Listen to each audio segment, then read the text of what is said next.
Claude Guéant qui parle du Front National, écoutez. Ce n'est pas un parti républicain, de mon point de vue, c'est un parti qui est nationaliste et socialiste. National-socialiste ou national... Non, j'ai dit nationaliste et socialiste. Vous pourriez dire la même chose du Front National ? Mais non, parce que c'est pas un parti socialiste.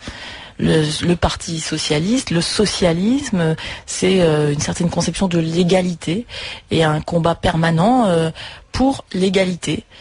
Considérer que tous les hommes et les femmes, tous les citoyens naissent libres et égaux. C'est exactement le contraire de ce que dit le Front National, qui considère finalement toujours que il y a des gens qui sont plus égaux que d'autres, comme disait Coluche. Oui, mais quand Marine Le Pen est pour la retraite, le retour à la retraite à 60 ans, elle est même plus à gauche que vous. Finalement, elle va sur votre terrain.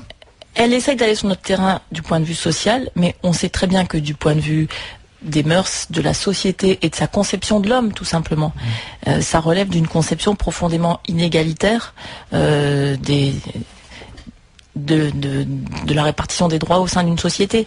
Et que ce soit entre les hommes et les femmes, entre les générations, entre les gens selon leurs origines, que ce soit leurs origines géographiques, leurs origines religieuses ou leurs origines sociales. Le Front National, c'est le contraire du combat pour l'égalité qui anime notre pays depuis la Révolution française et qui est un très beau combat. C'est un parti républicain ?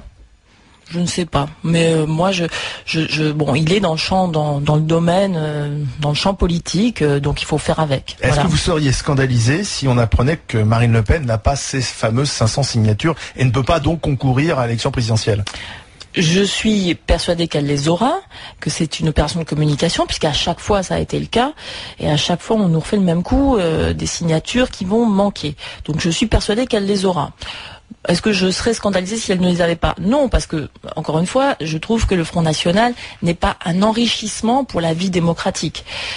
Du point de vue de la qualité du débat politique, c'est vraiment pas un enrichissement, tout au contraire. Ça tire le débat vers le bas. Mais la loi est la même pour tout le monde. Justement, on parlait d'égalité, donc tout le monde doit se soumettre à ces 500 signatures.